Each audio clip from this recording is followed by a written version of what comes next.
Hello, hello, this is A F0xy Grampa, and we're gathered here today to remember our queen and learn about her combative techniques and how to apply them to slaughter Edenia as she would have wished to do even in her death after she has been killed. Long live the queen.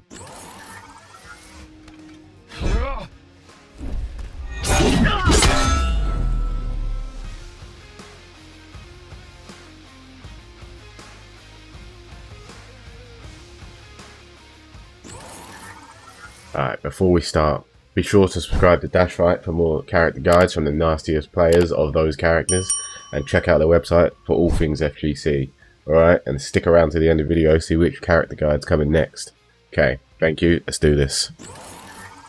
So, the Queen's playstyle is pretty dependent on which fireball you take with her, depending on the matchup. So, what I'll do first is I'll go over the signature variation that I used to use in tournament, which is Queen's Punishment, which is a low. Death March, right? These two moves are going to be staple. You're pretty much always going to want these two moves.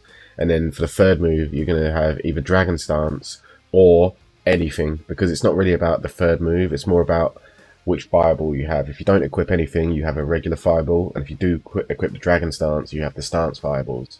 Alright, so this is how we're going to do it. Right, so Sheeva is no longer the character where you just get to down up your way to victory. I know it was a great time. It was a great time in the Shokan Empire to just down up everyone to death and, you know, harvest their tears. However, now you're forced to play her properly 100% of the time instead of, you know, whenever there's someone a bit competent. So, her important buttons are ones such as her sweep. Right, the reason this is because she doesn't have any long or mid-range moves with any decent amount of speed that gives her any sort of advantage on hit. So you're going to have to use her sweep a lot in situations where people are backdashing, or like they'll do things like down one backdash or something into backdash. And a lot of her pokes like this and this will miss if you don't time it perfectly. So you'll be wanting to sweep them to catch them, alright?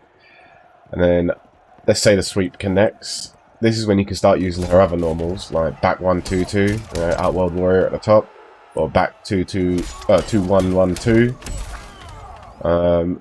You've also got her down 3. This is a 8 frame low, plus 16, plus 15 on hit. I think it depends where it hits. Yeah, see, like if you hit it further out, it's more advantage. So this move on hit, similar rules as the sweep. You get whatever you want. So you can do your back 2 string, you can do your back 1 string, you can do your grab, or you can jail your jab. Alright, okay, so this move here, if they're doing something like, let's take Robo for example. Let's say Robo does forward 3-2, right? He's -6. He shouldn't be able to move out of the way of this. So you need to know the situations where this back 1 won't get backdashed. And that's where you want to use it. The whole idea of that is to check people to make sure they don't mash after it. So let's just...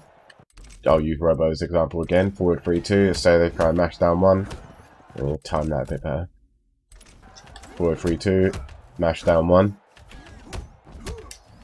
No mashing, right? So that's your no mashing button. Okay, once they respect this kind of thing, you get now the option of using her mix-up, right? So let's say he does the string, and he's like, okay, I know I can't mash, so I'm going to block, alright? Now the game opens up for Sheeva's game plan, which is this string here. The second hit's an overhead, and as you can see, we equip Queen's Punishment, which is a low. So this is a 50-50, right? And really, they should be taking the low every time, because if you hit the overhead, like say you hit any part of that string, you get a launch, as you can see with the Death March that I've equipped. And this is going to be a common theme amongst all of the moves that we've got here. So everything I've listed up there links into Death March, and it also links into the low. But you don't have to do the low. I'd recommend doing the low in any spot where there'd be an overhead in a string. So like 2-1, there's a low there. You can do 2 low, back 2 low. Alright, all these overheads lead into launches for her. So you've got to keep your opponent guessing on that low. so that the overhead then becomes free. So like you can see, like, boom. If you hit the overhead, you're safe as well. So, or you can play games to make yourself safe, whereas the low is always going to be unsafe. This is pretty much the way her normals work. Everything links into Deathmark's launcher, and everything also goes into the low as well if you choose to do that. So that's the normals you're going to be using mostly with her. Right, so here's how Sheeva works, at least in my mind, right? So she's got offense that all loops into itself. She has back throw. So she's back throwing you, she's point blank, she can back throw you again, right? She has the low part of her 50-50. If you EX it, leaves you point blank, and it applies a bleed. Alright, by bleed I mean if you jump, watch Robo jump, you lose life. If you dash, you lose life. So they're deterred from moving. Okay, so she's got low and throw that leave you point blank. Okay, she's also got an overhead, which is convenient for her, which leads into a combo. Boom. And you get dash up sweep, or you get dash up back free. You can continue if either of those hit, and if they respect either of those, you can just do dash up whatever you did before, like dash up throw.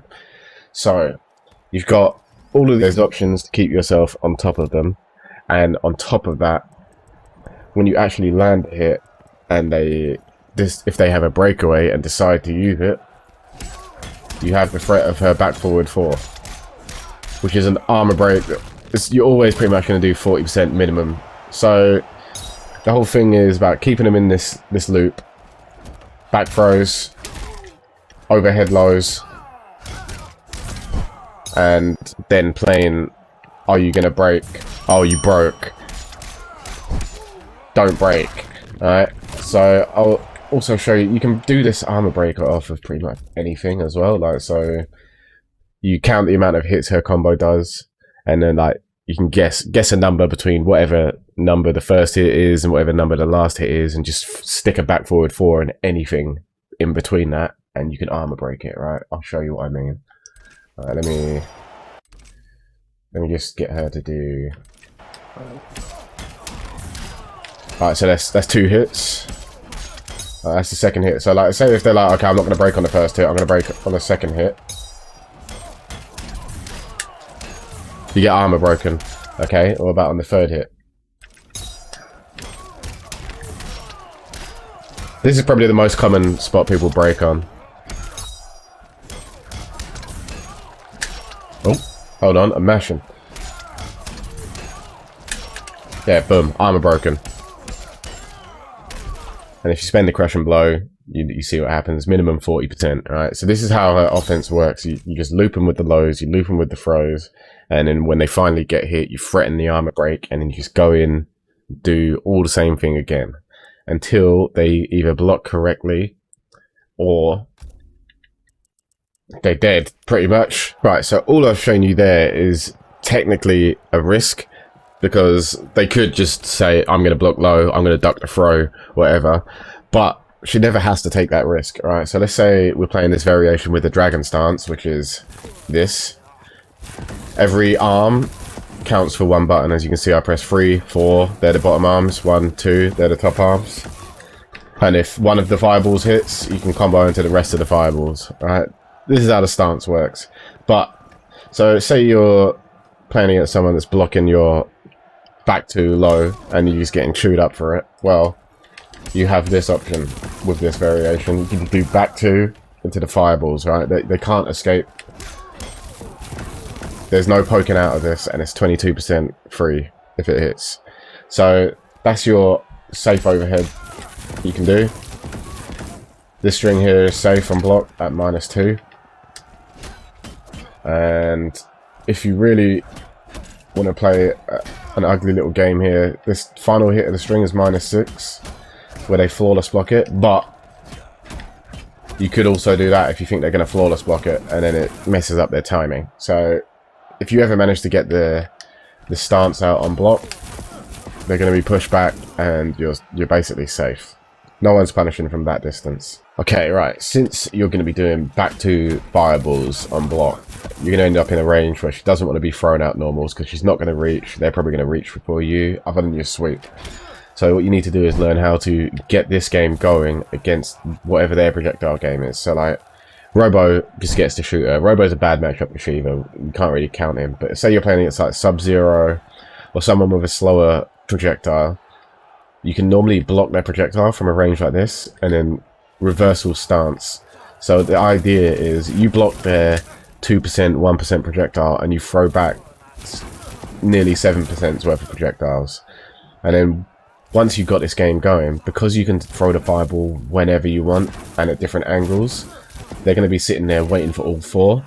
You can cancel out with up, dash up, do something, or you can cancel out with up and just do it again. So you could do like 2 fireballs, 4 fireballs, and you just taken 10%. So it's all about gaining their respect and also forcing them to not throw a second projectile, because if any of them hit, you can combo into all the rest of them, like I said earlier. This is how a neutral game works with this stance. I mean, if you were to play regular fireball,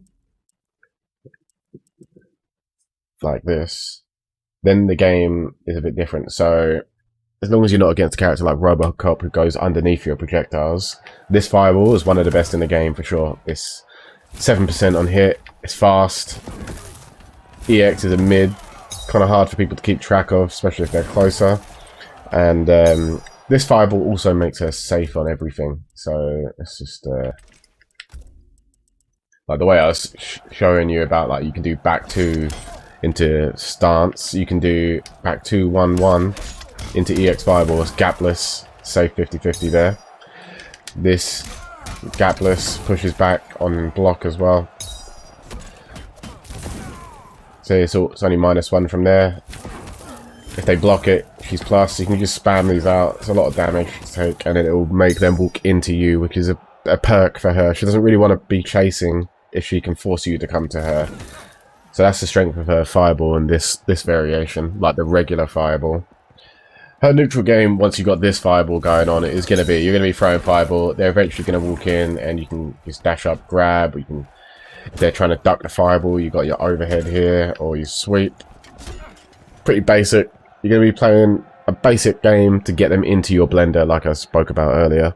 The Queen is fortunate enough to have a strong anti-air in her down 2, which is a majority of the time going to give you down 1 into armor break as well. So you've got near enough 23% just for them jumping at you. And this will also hit like relatively far behind her head as well. See there? So say you got like a Garrus jumping over you doing the body splash. She isn't having any of it. She's just going to down 2 you and convert into whatever she's got here, right? So don't let people jump on you as the Queen. Always get that.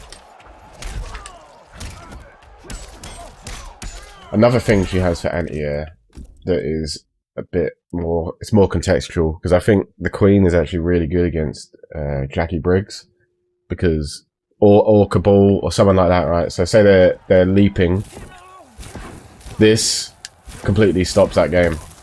So they do 1 leap, you get that, and then you get the rest of the fireballs. So this is how she controls the air. It's mostly between doing that, or it's normally that, or down 2. That's pretty much all you need to stop people from jumping at you. With her, she's not having it. She ain't having it, alright? Don't jump at the Queen. So things to avoid doing with the Queen. It's mostly going to be death march cancels, honestly. Like, I see Sheeva players doing stuff like this. It's -7. Why would you do that when this is -2, right? And you don't waste a defensive bar. You want to keep your defensive bar for breakaway. She's not going to use it on anything else as useful, so just keep it for breakaway. It's not worth like being +1 for 1 bar of defensive when you could just have a breakaway, you know? It's like, it's resource management and risk reward management. But other than that, like, there's plenty of things you can do with this character. The variations I've shown you today are just my variations that I use, but there's other Sheeva players out there you can watch. MK Azerbaijan, Titanium Tigers, K-Top, all 3 of them and me play a different style of Sheeva. Even Tekken Master as well, he played a different style of Sheeva. None of them were the same, and they were all applicable. So just have a mix and match, see what you feel. There'll be something that you can do with her. Yeah, just see what you find. See what you find. You can't really go too wrong with her, other than the fact she's 950 health. That's pretty much it. You gotta be wary of that now. And also the stomp. The stomp has just been destroyed, so wouldn't really recommend that anymore. In terms of what she struggles against, I feel like she struggles against characters that keep her away or out damage her in the zoning. Because she's 950 health now, she's going to lose that war of attrition by 5% just from the beginning. And especially if she's against a character like Robo, that's 15% lost just for round 1 fight because he's got 1100 health. So you need to be wary of those characters that can duck the fireball or just outshoot her. Also, characters that will have longer reach than her, so a character like Cetrion, someone like that, you know, is just longer range, and also that will put her back in the space she doesn't want to be playing. Like Cetrion's Tornado is just going to constantly keep putting her back in this range where she doesn't want to be. Another thing that is, it's not really too much of a downside, it's just that her combo damage, like, it's not the best. So a smart player will not break out of her combo, or unless it's like absolutely necessary, you know, in which case then the armor break game will come into play. But a smart player probably won't break out of her combo. Yeah, that's probably like the weaknesses to her. I wouldn't say she's by design too weak. It's just that she got nerfed into weakness more so. Found this guide useful and you want it in a text format, check the link in the description below. Let's see, the next character guide will be Shang Tsung, I believe. So if you like this video, leave a comment, leave a like, and again, don't forget, sub to DashFight.